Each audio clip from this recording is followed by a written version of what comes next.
আমিন ওসসালাতু ওয়াসসালামু আলা আশরাফিল আম্বিয়াল মুরসালিন নবীনা মুহাম্মদ ওয়া আলা আলিহি ওয়া আসহাবি আজমাইন ওয়া বাদ। সম্মানিত দর্শকবৃন্দ, আপনাদের প্রিয় অনুষ্ঠান প্রশ্নোত্তর আসর আজকে শুরু করছি। আজকে প্রশ্নোত্তর আসর প্রথম প্রশ্ন হচ্ছে, সিজদার আয়াত মুখস্থ করার সময় বারবার সিজদা দিতে হবে? সিজদার আয়াতে যে সিজদা সেটা কি ওয়াজিব? সিজদার আয়াত মুখস্থ করার সময় বারবার সিজদা দিতে হবে না। একই বৈঠকে যতক্ষণ পর্যন্ত একটা আয়াত যতবার পড়া হবে একবার সিজদা আসবে। তো আপনি 100 বারও বললে একটাই সিজদা আসবে, একই বৈঠকে একই বসায়। আরেকবার যান আরেকখানে বললে আরেকটা সিজদা, তখন অন্য সময়ে আরেকটা দিতে হবে। কিন্তু একই বৈঠকে যদি বারবার সিজদার আয়াত পড়েন, আলোচনা করেন, ব্যাখ্যা করেন অথবা মুখস্থ করেন, আপনাকে একটি সিজদা দিতে হবে, আর বেশি দিতে হবে না। সিজদার আয়াতে যে সিজদা সেটা কি ওয়াজিব? ওয়াজিব বলতে যদি কোনো ফরজ বুঝান তাহলে সে ফরজ না নিঃসন্দেহে। আর ওয়াজিব বলতে যেটা হানাফি মাযহাবে যেটা আছে সুন্নাত থেকে উপরে, সেটা সুন্নাত উপরে, হ্যাঁ নিঃসন্দেহে এটা সুন্নাতের উপরে, অর্থাৎ এটার মর্যাদা বেশি, এটা দিতে হয়। এবং সেজদা দিলে যে লাভ সেটা হাদিসে আসছে। রাসূলুল্লাহ সাল্লাল্লাহু আলাইহি ওয়াসাল্লাম বলেছেন, যখন বনি আদম সেজদা দেয় তখন শয়তান কাঁদতে থাকে। সে বলতে থাকে, হায় রে, বনি আদম সেজদা করলো আর আল্লাহ জান্নাত লাভ করবে, আমাকে সেজদা করতে নির্দেশ আমি দেই নাই, আমার জন্য জাহান্নাম। এই জন্য সেজদা করার মাধ্যমে আল্লাহর নির্দেশকে প্রতিপালন করা হয়।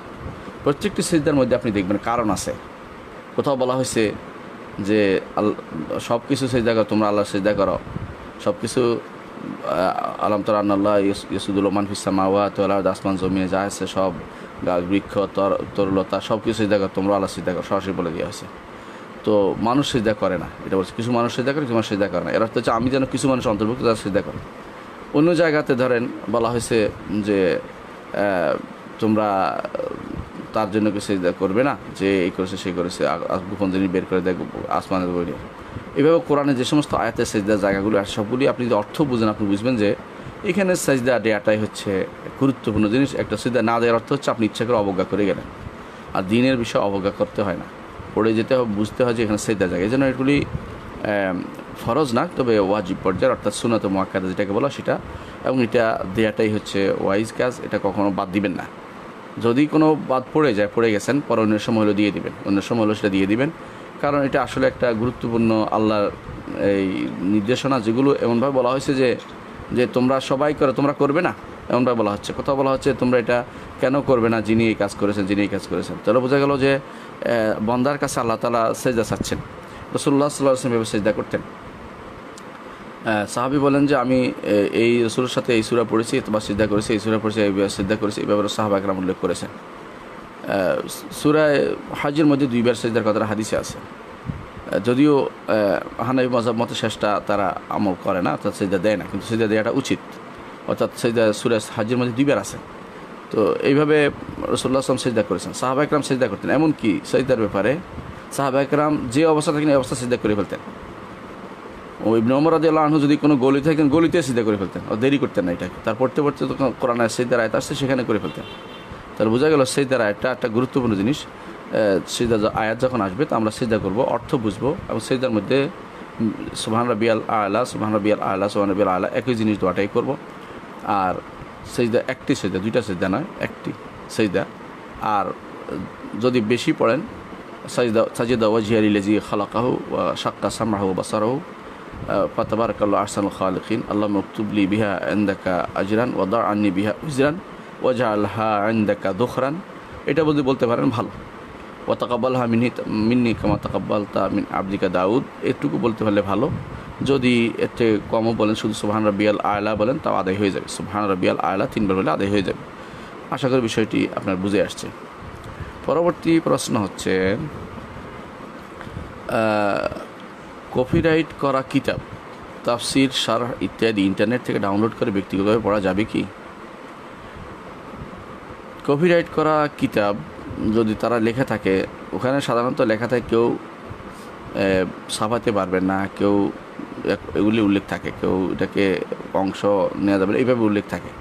কিন্তু যেগুলো দেয়া আছে অটোমেটিকলি, এবং বলা আছে কপিরাইট হলেও দেয়া আছে, দিছে, আর দেওয়ার অর্থই হচ্ছে ডাউনলোড করে পড়ার জন্য দিছে, সুতরাং আপনি ডাউনলোড করে পড়তে পারবেন, কোনো সমস্যা নেই। অনুরূপভাবে যে সমস্ত গ্রন্থের মধ্যে লেখা নাই কপিরাইটের বিষয়টি, সেগুলো আপনি অবশ্যই পড়তে পারবেন, নামাতে পারবেন এবং ডিস্ট্রিবিউট করতে পারবেন। তবে সেগুলির মধ্যে তাসাররুফ অর্থাৎ খারাপ করা যাবে না, অর্থাৎ এগুলিকে নষ্ট করা যাবে না, সেগুলির কোনো কথাকে আপনার মতো করে ঘুরিয়ে ফিরিয়ে বলা যাবে না, নিজেরা এটা করা যাবে না। এর বাইরে যেগুলো কপিরাইট লেখা নাই, আপনি মনে করছেন কপিরাইট আছে কিন্তু কপিরাইট লেখা নাই, যেমন ইবনে কাসিরের কিতাব, যেমন ইমাম যাহাবির কিতাব, এগুলো কোনো কপিরাইট নেই, ওরা আল্লাহর জন্য ছেড়ে দিয়েছেন, পরবর্তী জেনারেশন সেগুলি থেকে নিচ্ছে, উপকৃত হচ্ছে, সেগুলিতে আপনি ডাউনলোড করে পড়বেন, কোনো সমস্যা না। যেগুলিতে লেখা আছে যে কপিরাইট অমুকের, সেখানে ইন্টারনেট দেওয়ার অর্থই হচ্ছে, পুরোপুরি দেওয়ার অর্থ হচ্ছে কেউ না কেউ উপকৃত হোক, তারা এটা পড়ে আগ্রহী হবে এবং মূল কিতাবটা কিনবে এবং উনি লাভবান হবে, এটা হলো তো উদ্দেশ্য মূল বেশিরভাগই। যদি সেখানে উল্লেখ করা থাকে এটা যে কোনোভাবেই সেটা নামানো যাবে না, কোনোভাবে ডাউনলোড করা যাবে না, তাহলে দিয়েছে কেন তিনি? শুধু নামটাই দিতেন। এর অর্থ হচ্ছে যদি রেস্ট্রিকশন উনি দিয়ে বলে দেন যে এটা কোনোভাবে নামানো যাবে না, আমি দিয়েছি এই জন্য আমার বিশেষ লোকদেরকে, তাহলে তিনি আমভাবে উন্মুক্ত করা উচিত হয়নি, কারণ এটা তাহলে দেওয়ার অর্থই হচ্ছে পড়ার জন্য। তো যে ব্যক্তি কপিরাইট জিনিসটা উন্মুক্ত করে দিয়ে দেবে সবাইকে, এরপর বলে আপনি পড়েন না, এটা তো ভুল কথা, এটা দিতে হবে। তো উনি যদি কপিরাইট জিনিস দিবেন না, যদি কেউ দিয়ে থাকে, হ্যাঁ এটা তো ঠিক, যদি কেউ ভুল করে দিতে উনি দেন না, অন্য কেউ দিয়েছে, তাহলে গুনার কাজ করেছে যে দিয়েছে, কারণ সে তো অনুমোদন দেয় না তাকে। যে জিনিসের কপিরাইট আছে, আপনি ইচ্ছা দাবি আপনার সেটাকেও মুক্ত করে দিতে পারেন না, কারণ তিনি তো লিখে দিয়েছে কপিরাইট। যদি তিনি দিয়ে থাকেন তাহলে আপনি সেটা নামাতে পারবেন, পড়তে পারবেন, অথবা তার পক্ষ থেকে অনুমতি প্রাপ্ত হয়ে দিয়ে থাকেন, আপনি জানেন, তাহলে সেটা নামাতে পারবেন, পড়তে পারবেন, কিন্তু সেটাকে ছাপাতে পারবেন না, বা সেটাকে কোনোভাবে মানে সেটার অর্থচ্যুতি বা বাক্যচ্যুতি ঘটাতে পারবেন না। পরবর্তী প্রশ্ন হচ্ছে, পাকিস্তানি এক আলেম তিনি বলেছেন রাসূলুল্লাহ সাল্লাল্লাহু আলাইহি ওয়াসাল্লাম যা জানা কি আল্লাহ তাআলা পড়িয়েছেন, কথাটা কতটুকু সঠিক? প্রথমেই আস্তাগফিরুল্লাহ পড়ে নেই, সেটা হচ্ছে আল্লাহ তাআলা জানাজা পড়বেন। আপনি একটু চিন্তা করেন মাথায়, জানাজা অর্থ হলো সালাত আদায় করা, কার কাছে বিনয় প্রকাশ করা। আল্লাহ কার কাছে বিনয় প্রকাশ করে বলেন তো? কার কাছে তিনি মাথা ঠোকাবেন? কার কাছে তিনি আলহামদুলিল্লাহ রাব্বিল আলামিন বলবেন? তাহলে এই মানুষগুলো যারা বলছে তারা কি বুঝে জানাজার জিনিসটা কি? তারা কি বুঝে আল্লাহুম্মা গফির লাহু ওয়ারহামহু ওয়াআফি ওয়া'ফু আনহু ওয়াকতুম নুজুলাহু ওয়াসসমুদ খালা ওয়াসসালামু আল মা'i ওয়াসসালজি ওয়াল বারদ, এই যে দোয়াগুলি করতেছে আল্লাহর কাছে, আল্লাহ কার কাছে দোয়া করতেছে? এরা আসলে দিন সম্পর্কে কিছুই বুঝেনি, এরা মিথ্যাচারের উপর আছে সবগুলো। এবং এদের মধ্যে এরকম বহু মিথ্যাচার করে, যারা অনেকেই বলে থাকেন অমুকের জানাজা উনি আবার জীবিত হইয়া নিজেই জানাজা নিজে পড়াইয়েছেন, এরকম বহুত মানুষ বলে থাকে।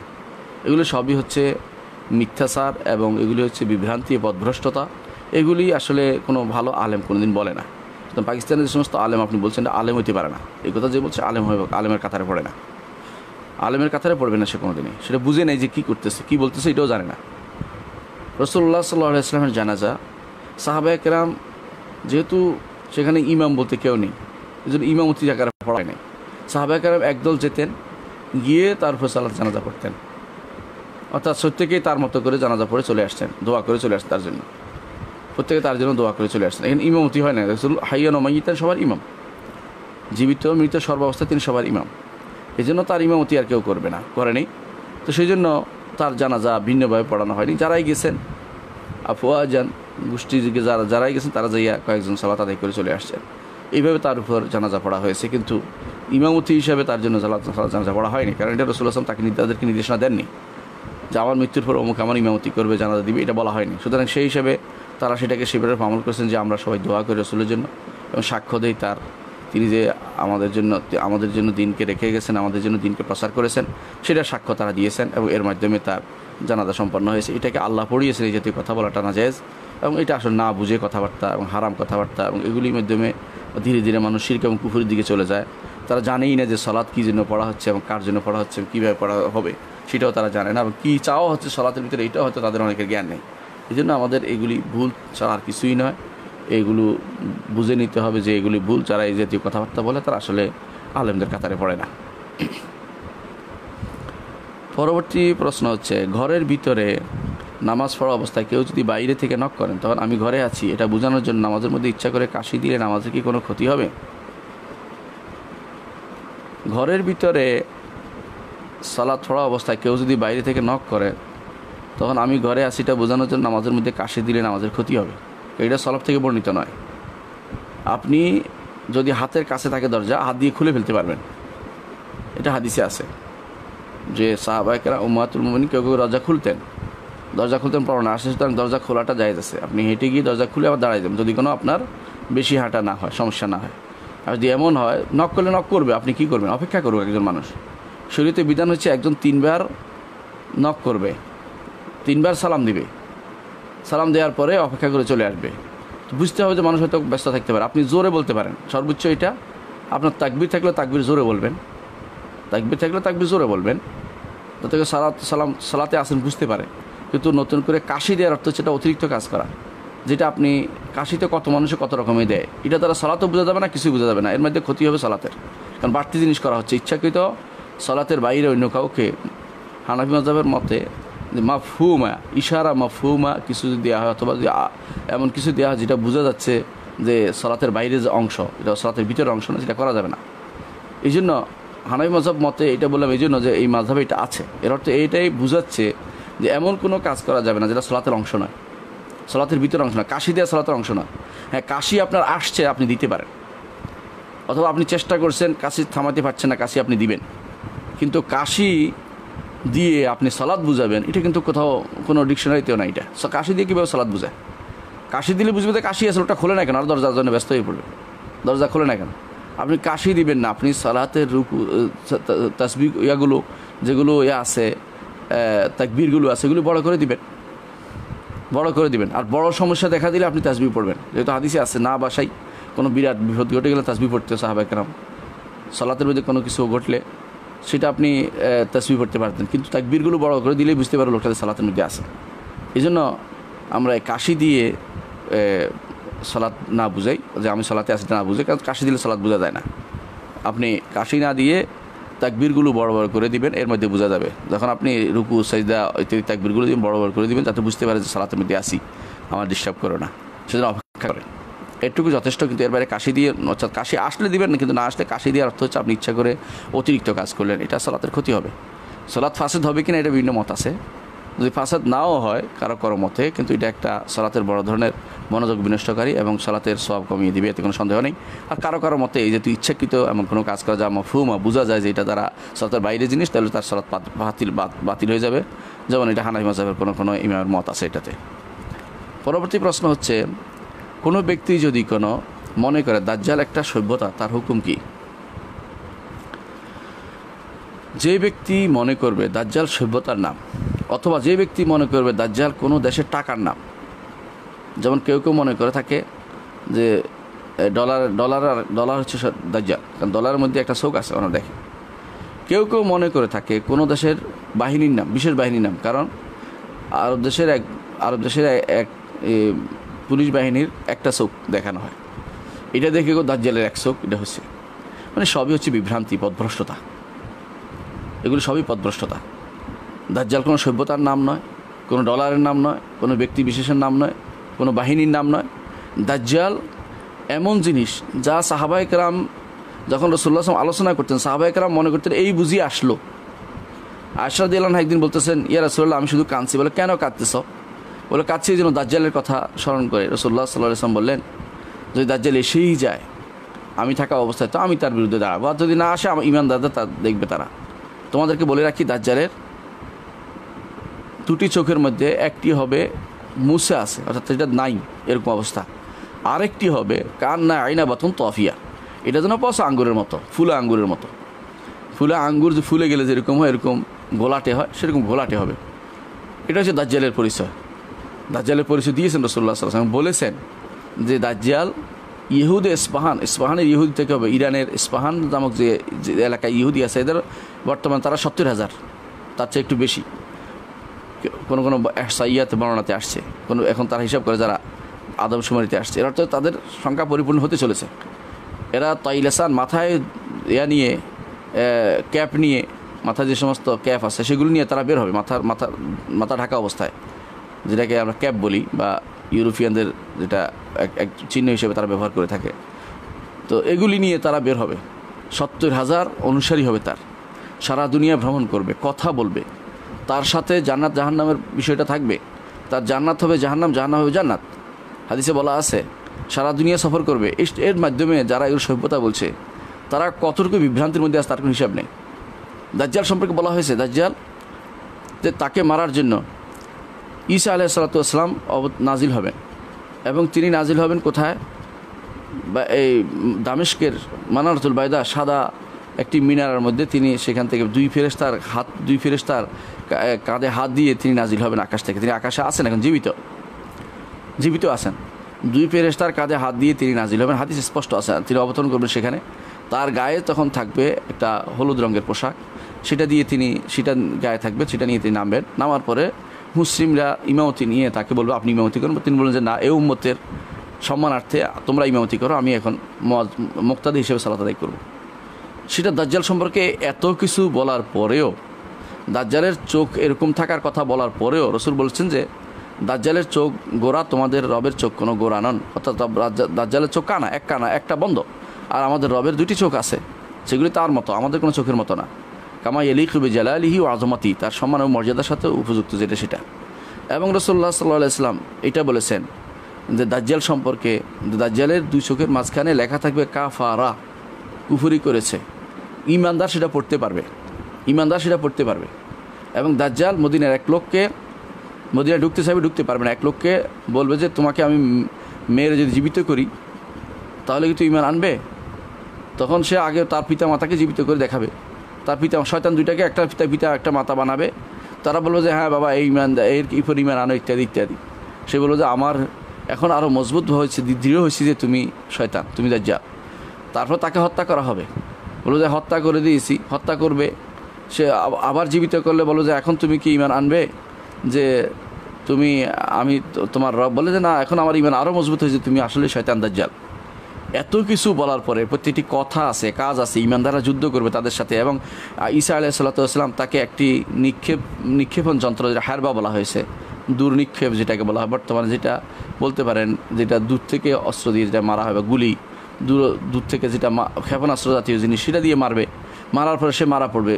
এবং তারপরে মানুষ বুঝতে পারবে যে আসলে দাজ্জাল মারা গেছে। এত কিছু বলার পরে কেউ যদি বলে যে সভ্যতার নাম, কেউ যদি বলে যে ডলারের নাম, কেউ যদি বলে যে কোনো বাহিনীর নাম, এই জাতীয় জিনিস বলে, তার অর্থ আসলে সে না কোরআনে বিশ্বাস করে, না হাদিসে বিশ্বাস করছে, না রাসূলুল্লাহ সাল্লাল্লাহু আলাইহি ওয়াসাল্লাম বাণীতে বিশ্বাস করছে, তার মতো করে অপব্যাখ্যা করে যাচ্ছে। এরা বাংলাদেশে কম নয়, এরা বাংলাদেশে বর্তমানে বেড়ে যাচ্ছে, এবং বিভিন্ন ছত্র ছায়া বিভিন্নভাবে তারা বেড়ে যাচ্ছে। এবং তারা যতগুলি বলছে সবই হচ্ছে মিথ্যাচার। এগুলির বই তারা বলে দাজ্জাল বের হয়েছেন, দাজ্জাল কি, দাজ্জাল সভ্যতা ইত্যাদি বই বের করে কেউ এগুলোর মধ্যে বিভ্রান্ত হয়ে অনেক দুর্ভাগ্যবশত এরা অনেক ভালো ছেলেরা নষ্ট হয়ে যাচ্ছে। আসলে দাজ্জাল কি এটা পড়ুন, বুখারী মুসলিম হাদিসগুলো পড়ুন, এবং ইমাম পড়ুন ইউসুফ আল ওয়াবিল আরবি বই যদি পড়তে পারেন সেখানে পড়ুন, আশরাতুস সাআ, কিয়ামতের আলামত, অথবা দাজ্জাল সম্পর্কে আমাদের বইটা যে আর উসুল ইমান বইটার মধ্যে আছে, আমরা আলোচনা করেছি, সেখানে পড়ুন। অথবা দাজ্জাল আলোচনা কোরআনের তাফসিরগুলোতে পড়ুন, বাংলা অনুবাদ যেগুলো হয়েছে। দাজ্জাল আলোচনা পাবেন আপনি ইবনে কাসিরে, আমাদের গ্রন্থও পাবেন দাজ্জাল আলোচনা। যদি পান সেগুলি আপনি পড়ে নেন, সেগুলি যে আপনি পড়তে পারেন, আপনি বিশ্বাস করেন, আপনার কাছে দৃঢ় হবে যে এরা যা বলতেছে মিথ্যাচার করতেছে। এই জন্য দাজ্জাল কোনো সভ্যতার নাম নয়। দাজ্জাল বলে সভ্যতা যারা বলছে, বা দাজ্জাল বলে যারা ইউরোপিয়ান সভ্যতাকে মনে করছে, দাজ্জাল বলে কেউ মনে করছে যে কোনো বাহিনীর নাম, টাকার নাম, পয়সার নাম, অথবা কোনো ডলারের নাম, এগুলো সবই হচ্ছে বিভ্রান্তি, পথভ্রষ্টতা। এগুলি থেকে আমরা দূরে থাকি। এবং না, যারা বেশিরভাগই তারা দেখুন, যারা এগুলি বলে বেশিরভাগই হচ্ছে দাজ্জাল টাইপের মানুষ। এরাই দাজ্জাল টাইপের মানুষ, এরাই নিজেরা দাজ্জাল হয়ে যাচ্ছে ধীরে ধীরে। এরা কেউ দেখবেন যে সিগারেট ফোঁকে আর বলে দাজ্জালের দাবি করে, ইনি মাহাদি হয়ে গেছেন। সিগারেট ফোঁকার মানুষটা, যে তার চলন ফেরন সবই হচ্ছে দাজ্জালদের মতো, তার অনুসারীরা হচ্ছে দাজ্জালদের মতো। মানুষকে হত্যা করে, ঘর থেকে মেয়েদেরকে বের করে নিয়ে আসে। এরা সালাত আদায় করে দেখানোর জন্য ট্রেনিং করে সালাত দিয়ে। এই জাতীয় মানুষগুলো দাজ্জালকে এইভাবে তারা চিত্রায়িত করে মানুষের কাছে উঠাই ধরে। আপনারা দেখবেন সেগুলো, তাদেরকে আমরা নাম বলার দরকার, আপনারা বুঝতে পারছেন। এরা সবই দাজ্জালিফানা তৈরি করছে মুসলিম উম্মাহকে বিভক্ত করার জন্য, মুসলিমদেরকে বিভিন্নভাবে বিভক্ত করার জন্য ইউরোপিয়ানদের টার্গেট তারা কাজে লাগাচ্ছে, এবং কাফেরদের পলিসি তারা কাজ করছে, তাদের দেখা তারা পয়সা প্রাপ্ত। কোথায় তারা এগুলি করে? শয়তানি ছাড়া আর কিছুই নয়। কোরআন এবং সুন্নাহর বাইরে অন্য কিছু বিশ্বাস করাই হচ্ছে শয়তানি জিনিস। মনে রাখবেন, এরা বেশিরভাগই হচ্ছে জাহেল টাইপের, এর কোনো আলেমে তাদের সাথে নেই। তাদের মধ্যে সব এসে যায়, তারা আলেমদের বিরোধিতা করে, আলেমদের অবমাননা কোনো কিছু পাইলে তারা সেটা করার জন্য প্রয়োজনে কাটাকাটি করবে, প্রয়োজনে 10টা ভিডিও কাটে একটা বানাবে আলেমদের অপমান করার জন্য। এরা সবই হচ্ছে আলেম বিদ্বেষী। আর রাসূলুল্লাহ সাল্লাল্লাহু আলাইহি ওয়াসাল্লাম বলেছেন, দুনিয়া মালউনা ওয়া মালউনা মা ফিহা ইল্লা আলিমুন আও মুতাআল্লিমুন। আলেম কোরআনে হাদিসের জ্ঞানী যিনি, কোরআন হাদিস বুঝে যিনি, আর এই পরে বুঝতে পারে যিনি, দিনের জ্ঞান যার মধ্যে আছে সে, এবং মুতাআল্লিমদের ছাত্র এই ব্যতীত, এবং যারা এই আজকে এদের নিয়ে আলোচনা করে এরা ব্যতীত সবই মালাউন। আজকে নিয়ে আলোচনা তার সবই মালাউন, অভিশপ্ত সবই। রাসূল সেটা বলেছেন। সুতরাং এর অর্থ হচ্ছে যে এরা সবই অভিশপ্ত, এরা দাজ্জাল টাইপের মানুষ, নিজেরা বানায়, নিজেরা দাজ্জালপনা করে। এদের থেকে আমাদের দূরে থাকতে হবে, মানুষের সাবধান করতে হবে। আল্লাহ আমাদের বোঝার তৌফিক দান করুন। পরবর্তী প্রশ্ন হচ্ছে, জান্নাতে অনন্তকাল ধরে কি কি ঘটতে থাকবে? মানে কোনো উদ্দেশ্য কি থাকবে, যেমন বাচ্চা কাচ্চা, সংসার? সুবহানাল্লাহ, মানুষ তার বিবেক অনুসারে সব কিছু বিবেকের উপর সব কিছু বিচার করে। আপনার যতটুকু পেয়েছে অতটুকু আপনি চিন্তা ভাবনা করবেন। আমি একজন মানুষকে পেয়েছি, তিনি মক্কাতে একবার আমার বন্ধুর বাসায় গিয়েছিলাম। তো আমার বন্ধু তার ভগ্নিপতিকে নিয়ে আসছে আমাদের সাথে পরিচয় করে দিতে। তার ভগ্নিপতি আমাদের কাছে এসে বসে বসে শুধু তিনি বাজ পাখির আলোচনা করতেছে, যে মুখের এত বড় বাজ, মুখের এত। আমাদের সাথে এটা মজাই লাগতেছে, কারণ আমরা তো এটা বুঝি না। উনি যেহেতু বাজ পাখি শিকার করে, বাজ পাখি পাশে দৌড়ান, উনি সারাক্ষণ ওইটার মাথার ভিতরে আছে, ওইটাই শুধু প্রচার করেন। এটাকে আরবিতে বলে কুল্লু ইনানি তারাশাহ বিমা ফিহি। প্রত্যেকটি কলস ওই জিনিসটাই দেয় যেটা কলসের ভিতরে আছে। আপনার আমার মাথার ভিতরে সারাক্ষণ শুধু বাচ্চা কাচ্চা সংসার, এর বাইরে আর কোনো মাথা আসে না। এই জন্য কেউ দেখবেন আল্লাহর জন্য বাচ্চা কাচ্চা সংসার বানাচ্ছে, আল্লাহর জন্য কেউ আল্লাহর স্ত্রী বানাচ্ছে, আল্লাহর ছেলে বানাচ্ছে, আল্লাহর মেয়ে বানাচ্ছে, নাউজুবিল্লাহ। এগুলি হচ্ছে মানুষের আকলি বিবেকগত বিভ্রান্তি, বিবেকগত সংকীর্ণতা এবং বিবেকের স্বল্পতার প্রমাণ। এগুলি নিজের বিবেক অনুসারে আপনি এখন আখিরাতে জিনিসটা বিচার করবেন না। আখিরাতে কি হবে, কি জান্নাত হবে, সেটা আপনি এখন বুঝতে পারবেন না। আপনি একটু চিন্তা করেন, একজন মানুষ 60 হাত হয়ে জান্নাতে প্রবেশ করবে, 60 হাত হয়ে। কোনো বর্ণায় আসছে 7 গজ পুরু হবে, মোটা হবে, এবং তারা হবে জান্নাতে, এমন এক জান্নাতে যে জান্নাত পৃথিবীর মতো 10টি। যে ব্যক্তি সর্বশেষ জান্নাতে যাবে তার জন্য পৃথিবীর মতো 10টি, এত বড় জান্নাত। এখন হয়তো দুনিয়াতে বলতেছেন এটা কী করবো আমি, তখন আপনার প্রয়োজন হবে যে বিরাট জিনিস, আলহামদুলিল্লাহ শান্তি পাচ্ছি আমি। দুনিয়ার বুকে মানুষ কেউ বলে না, তাকে যদি কোনো দেওয়া হয় যে ঢাকা শহরটা আপনাকে দিয়ে, সে বলবে যে সিটাং শহরটা দেওয়া হোক। সে বলবে না যে না আমার শেষ হয়ে গেছে, আমার আর লাগবে না, এটা বলে না। তাকে সারা বাংলাদেশের রাজনীতি, সে বলে ভারতের রাজত্ব দেওয়া হোক। তাকে যদি কোনো ভারতে দেওয়া হয়, বলবে যে পাকিস্তানেরও দেওয়া হোক। সে কোনোদিন কম চায় না। এই যে রাজারা সবসময় যুদ্ধই করতো। কেন? আরও বাড়ানো দরকার। কবরে যাওয়ার সময় 3.5 হাতের বেশি নেয়নি, কিন্তু সে আগ পর্যন্ত দুনিয়াতে তার লোভ লালসা কিন্তু কখনো থেমে থাকেনি। হানাহানি মারামারি মানুষের বন্ধ থাকে না। মানুষ গ্রামের বাড়িতে দেখেন আইল কাটতে আরেকজনের জমির অর্ধেক দখল করে নিয়ে গেছে। মরার সময় কিন্তু কোনোটাই কাজে লাগে না, এগুলি রেখে চলে গেছে। সন্তানরা এই হারাম খাচ্ছে এবং তার কবরে সে যার শাস্তি পৌঁছছে। এই কাজগুলো যখন মানুষ করে, তখন চিন্তা করে না যে আমি কী জন্য করতেছি। তার মধ্যে এই যে বাড়ানোর প্রবণতা, এটা মানুষের মধ্যে রয়েই গেছে। সুতরাং একজন মানুষ জান্নাতে যাবে, তার সন্ততি যদি তার প্রয়োজন, আল্লাহ ব্যবস্থা করে দেবেন সেটা। আল্লাহ তাআলা কাউকে অপূর্ণ রাখবেন না। জান্নাতে গেলে আপনি যা চাইবেন তা পাবেন, এটা বিশ্বাস করেন আপনি আগে। যা চাইবেন, কিন্তু জান্নাত থেকে অন্য কোথাও যাইতে চাইবে না, এটা আল্লাহ বলে দিয়েছেন। খালিদিনা ফিহা লা ইয়াবগুনা আনহা হিওয়ালা। সেখানে তার চিরস্থায়ী হবে, এখান থেকে অন্য কোথাও যেতে চাইবে না। দুনিয়ার বুকে আপনার হাওয়া বদলের দরকার হয়, সেই জান্নাতে হাওয়া বদলের ব্যবস্থা থাকবে আপনার। সেখানে একঘেয়েমি থাকবে না। জুমার দিনে বাজার হবে, সেই বাজারে পুরুষরা যাইলে সেখানে তাদের সৌন্দর্য আরও বর্ধিত হবে। আসার পরে নারীরা বলবে তোমরা তো আরও সুন্দর হয়ে গেছো, আর আল্লাহ তাআলা তাদের চোখে নারীদেরকে সুন্দর করে দেবেন, আর পুরুষরা বলবে তোমরাও তো অনেক সুন্দর হয়ে গেছো দেখছি। সেরকম অবস্থা থাকবে। সেই বাজারে কোনো সখাব হবে না, চিল্লি হবে না, মারামারি হবে না। পরস্পর ইখওয়ান আলা সুরুরি মুতাকাবিলিন, পরস্পর সামনে বসে একে অপরে আনন্দ করবে। এবং সেখানে তারা আল্লাহ তাআলার সেই বাজারে আল্লাহ তাআলার পক্ষ থেকে যে যা দেখানো তা দেখাবেন, যেটা যা করা সেটা করবেন। তারপর ফিরে আসবেন তারা ঘরে। ঠিক আপনার হাওয়া বদলের জায়গা দরকার। পৃথিবীর মতো 10টা পৃথিবী আছে আপনার, ছোটো যে একবার সর্বশেষ জান্নাতে যাবে। আপনি হাওয়া বদলের জন্য আরেক পৃথিবী যাবেন, জায়গা তো কতগুলি আসে, 10টা। সুতরাং সেটাই আপনি যাবেন, আপনার হাওয়া বদলের কোনো অসুবিধা হবে না। দুনিয়ার মানুষ কী না চায়, যা চায় তা পাবেন। লাকুম ফিহা মা তাশতাহি আনফুসুকুম ওয়া লাকুম ফিহা মা তাদউন। জান্নাতে তোমরা যা মন চাইবে তা পাবে, এবং যা দাবি করে নেবে তাও পাবে। অর্থাৎ মন চাও আরেকটু, আমার এটা চাই, সব চলে আসবে সেটা সামনে, সেটা আপনার জন্য প্রস্তুত হয়ে যাবে। আপনি চাইবেন যে আপনার নদীটা আপনার বাড়ির সামনে দিয়ে যাক, অথবা বলবেন যে আমার জান্নাতের নিচ দিয়ে নদীটা দেখো, আমি দেখবো উপর থেকে, আয়নার মতো হোক, যেটা চাইবেন সেটা হয়ে যাবে। সেরকম জান্নাত আপনার দরকার। সেই জান্নাতে আপনি যদি চান যে আমার এই নারী এত এত ভালো হোক, সেই ভালো হয়ে যাবে, আমার এত এত খাদেম থাকুক সেটাই হবে, আমার এই জমি থাকুক সেটা হবে। এমনকি এক সাহাবী রাসূলুল্লাহ সাল্লাল্লাহু আলাইহি ওয়াসাল্লামকে বলেন, ইয়ার জান্নাতে খেত খামার করা যাবে কিনা? রাসূলুল্লাহ সাল্লাল্লাহু আলাইহি ওয়াসাল্লাম বললেন যে আনসার তো মহব্বত করে খেত খামারকে, সেখানে সের ব্যবস্থা থাকবে, কেউ যা চাইলে তা দিবে, সেটা আল্লাহর ব্যবস্থাপনা করবে, কষ্টের কিছু হবে না, সেটা চাইলে অটোমেটিক হয়ে যাবে, আনন্দ পাবে সে চাওয়া কষ্ট করে ফলাতে হবে না, যে আমি এটা কষ্ট দুনিয়াতে করে আসছে সে। তিলকাল জান্নাতুল্লাতী উরিসতুমুহা বিমা কুনতুম তা'মালুন, এই জান্নাতের ওয়ারিস তোমাদেরকে করা হচ্ছে কারণ তোমরা আমল করতে, কাজ করতে, কষ্ট করে আসছো। ইয়া আইয়ুহাল ইনসান ইন্নাকা কাদহুন ইলা রাব্বিকা কাদহান ফামুলাকি, হে মানুষ তুমি কষ্ট করতে করতে করতে আল্লাহর কাছে সাক্ষাৎ করতে আসছো, এখন তোমার সমস্যা নেই, এখন তুমি কষ্ট করবে না, এখন তুমি আনন্দ উপভোগ করবে। শুধু আনন্দ, যে আনন্দ এমন নয় যে আনন্দ দেখতে দেখতে অনেক সময় মানুষ এই আনন্দ আর ভালো লাগে না, এটা নয়, নতুনত্ব করে দেবেন আল্লাহ তাআলা প্রত্যেকটা জিনিসকে।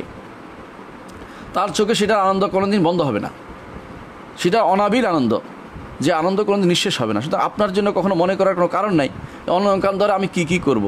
কী করবেন, আপনি যদি কোনো জান্নাতের ইয়াগুলি পড়েন, জান্নাতে কী থাকবে, আপনি যা মনে চাইবে তা তো পাবেনই। কোরআনে কারিমে রাসূলুল্লাহ হাদিসে উল্লেখ করা হয়েছে সেগুলো বিস্তারিত।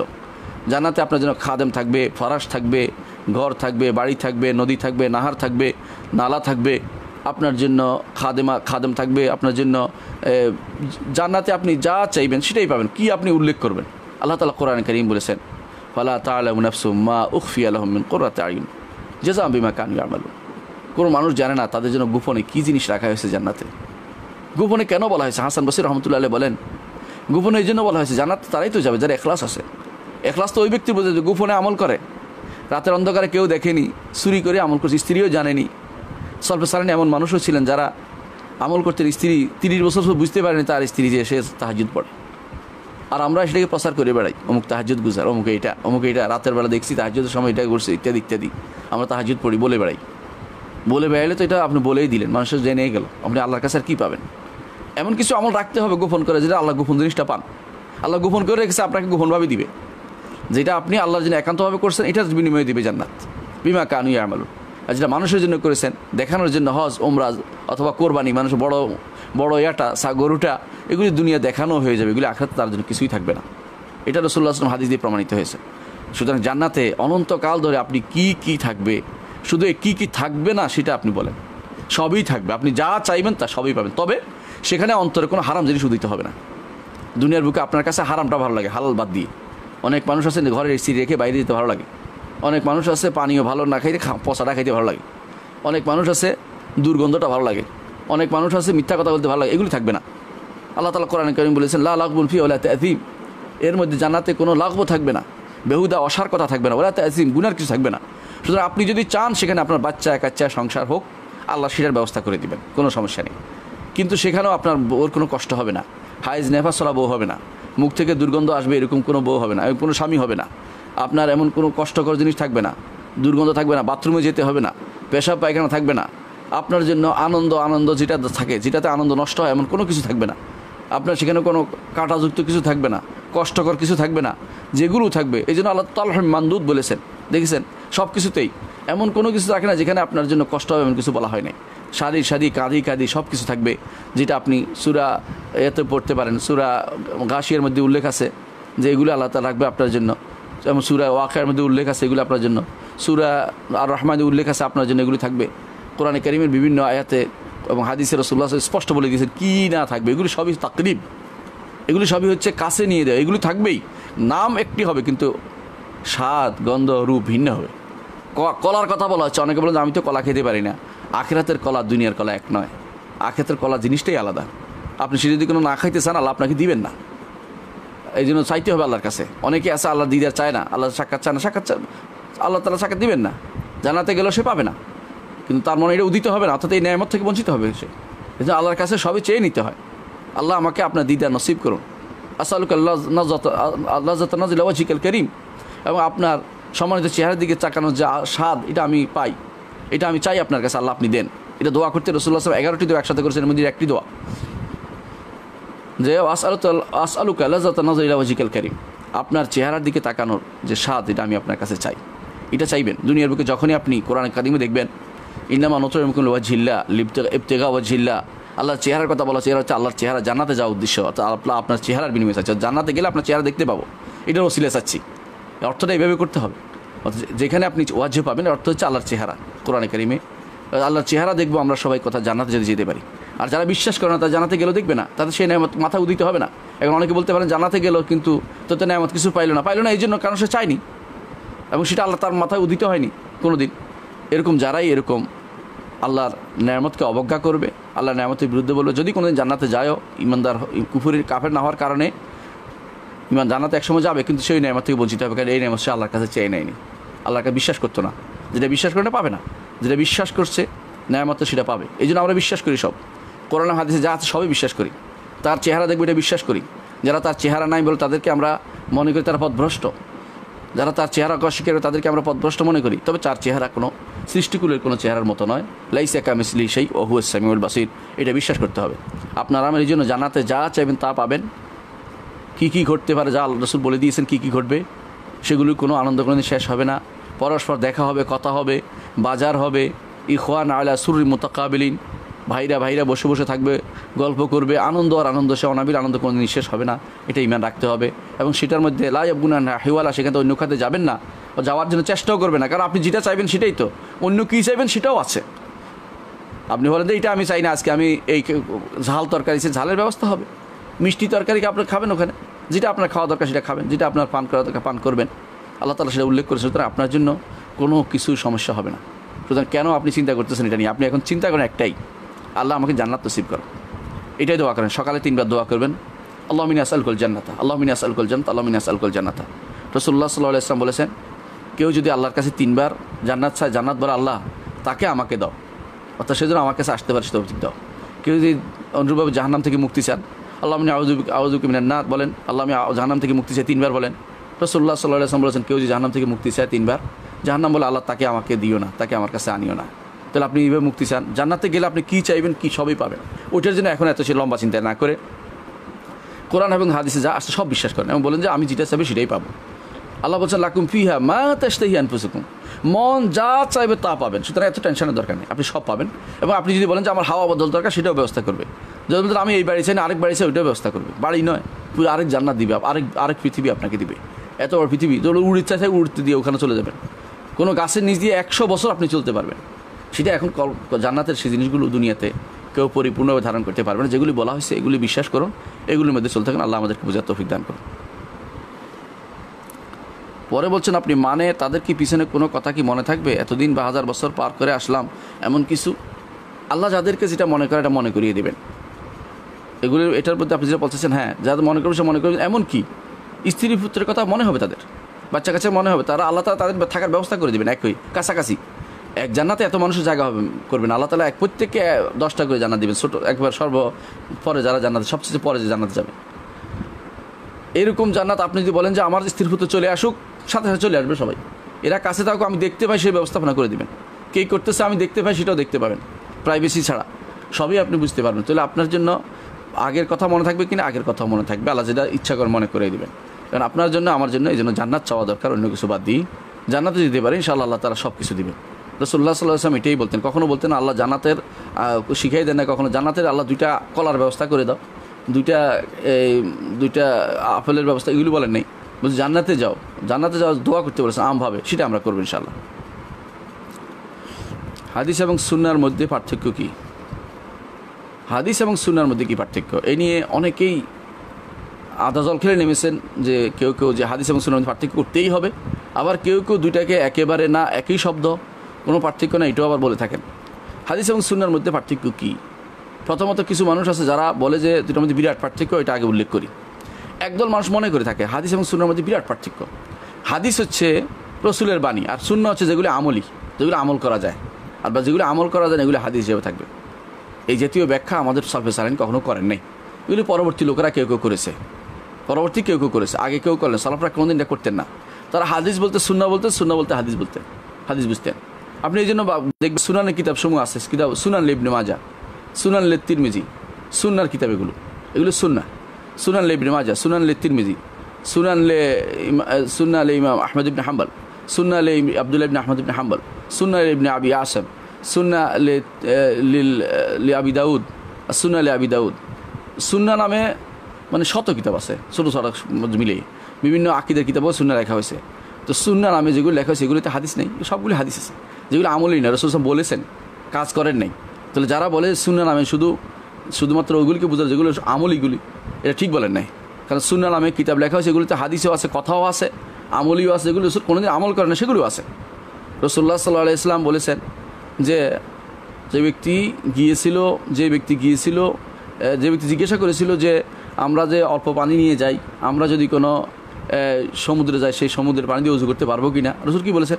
হুয়া তাহুরু মাহু আল হাইলু মাইতাতু, তার পানি পবিত্র এবং তার মরা জিনিসও খাওয়া যাবে। অর্থাৎ সমুদ্রের মরা জিনিস, উপরের মরা জিনিস সমুদ্রের মূল্যে নয়, সমুদ্রের যে সমস্ত প্রাণী আছে যেমন মাছ এই জাতীয় জিনিসগুলো, তো সেগুলো তিনি খাওয়া যাবে বলছেন।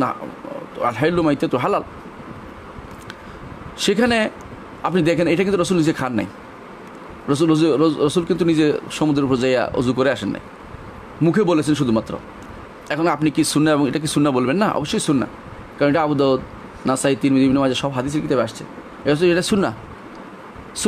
তো এটা সুন্নাহ হলে আপনি সুন্নাহ হাদিসের মধ্যে কী পার্থক্য করছেন? এরকম পার্থক্য তো হাদিসে আসে নাই, তাহলে এরকম পার্থক্য আপনি করবেন না, বা এরকম হাদিস সালফে সালেহিন করেন নাই। এই পার্থক্য পরবর্তীরা কেউ কেউ করেছে, আমি তো অস্বীকার করছি না, পরবর্তী এবং অনেক পরবর্তী, বিশেষ করে যারা অষ্টম নবম শতাব্দীর মধ্যে যারা আসে তারা এই পার্থক্য কেউ কেউ উল্লেখ করেছেন। এটা আসলে কোনো সত্যিকারের পার্থক্য নয়, কারণ হাদিস এবং সুন্নাহর মধ্যে মৌলিকভাবে পার্থক্য নেই। যেই পার্থক্যটা আছে একটা জিনিস, এটা হচ্ছে হাদিস এবং সুন্নাহ। হাদিস বলতে সাধারণত কথা, কাজ এবং অনুমোদনকে বোঝায়, আর সুন্নাহ বলতে রসুলের সিরত সুরতকেও বোঝায়। অর্থাৎ রসুলের যে সমস্ত আখলাক ছিল সেগুলিও সুন্নাহর ভিতরে পড়ে। রসুল যে সমস্ত ইয়া ছিল সুন্নাহ খালকিয়া এবং খুলুকিয়া যেটাকে বলা হয়, সৃষ্টিগত যে বৈশিষ্ট্য সেগুলো সুন্নাহর অন্তর্ভুক্ত, এবং রসুলের চারিত্রিক বৈশিষ্ট্য সেগুলো সুন্নাহর অন্তর্ভুক্ত, এটা বলা হয়। হাদিস বলতে সাধারণত এগুলিকে উল্লেখ করা হয় না। তারপরে দেখা যাবে, আমরা দেখি যে হাদিসের কিতাব সেগুলিতে সুন্নাহ উল্লেখ আছে। এর অর্থ হচ্ছে হাদিস বলতে ওইটাকে অস্বীকার একেবারে নো করা হয় না, তবে এটাকে ভাগ করা হয়েছে পরবর্তীরা মুহাদ্দিসিনরা এবং উসুলিরা ভাগ করেছে। মুহাদ্দিসিনরা সুন্নাহ বলতে পছন্দ করেন, তারা সুন্নাহ বলতে এগুলি সবগুলিকে বোঝান, আর হাদিস বলতে তারা আলাদাভাবে শুধুমাত্র যেগুলো রসুলের কথা, কাজ এবং অনুমোদনকে বোঝেন। আর যেগুলি রাসূলুল্লাহ সাল্লাল্লাহু আলাইহি ওয়াসাল্লামের চারিত্রিক বৈশিষ্ট্য এবং তার সৃষ্টিগত বৈশিষ্ট্য, এগুলিকে তারা আলাদা শামাইল নাম দিয়েছেন মুহাদ্দিসিনরা।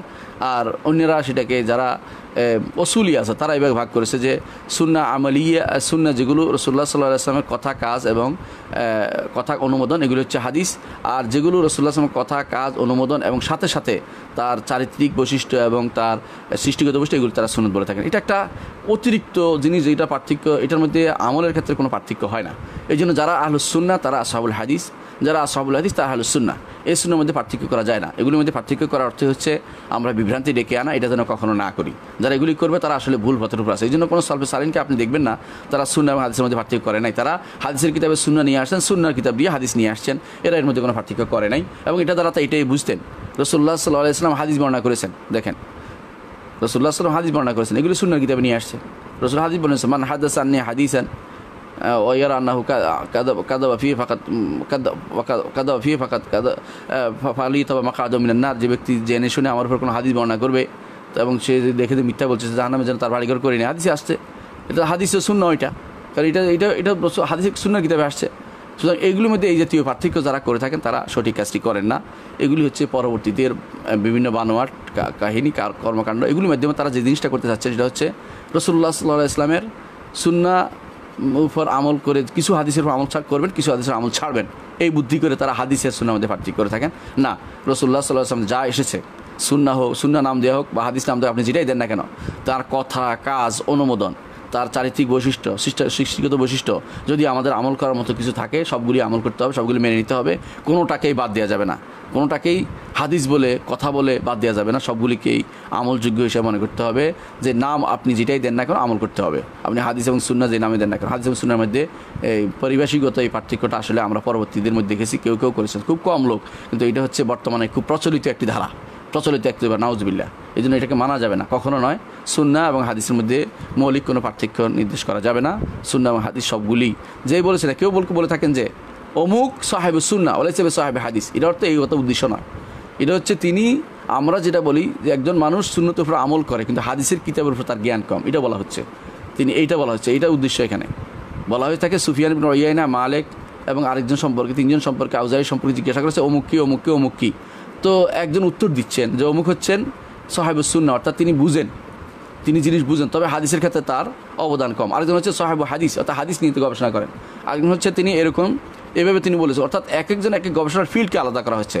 সেটাতে তিনি আমল, এটা বুঝেন, আমল করেন, এটাকে তারা সাহেবুস সুন্নাহ এটা উল্লেখ করেছেন যে তিনি আমল বেশি করেন, তিনি বেশি বেশি করে কাজ করতেন, যেটা হাদিস যেটা পাইতেন এটার উপর আমল করতেন। কিন্তু হাদিসের যে ধারা, যেটা হাদিস সংরক্ষণের ধারার মতো কাজ, হাদিস একজনের কাছে প্রচার করে বেড়ানো, কথা বলা, বর্ণনা করা, যেটা রাসূল সাল্লাল্লাহু আলাইহি ওয়াসাল্লাম দোয়া করেছেন যাদের জন্য, নাদারাল্লাহু ইমরান সামা মিন্নি মাকালাতান ওয়াহা ওয়া আদ্দাহা কামা সামিআহা ফারুব্বা হামিল ফিকহিন গায়রু ফাকিহ রুব্বা হামিল ফিকহিন ইলা মান হুয়া আফকা মিনহু। আল্লাহ তাআলা তার চক্ষু, তাদের মুখকে সুব্রুজ্জ্বল করে দেন যারা আমার হাদিসকে শুনবে, তারপর সেটা পৌঁছে দিবে।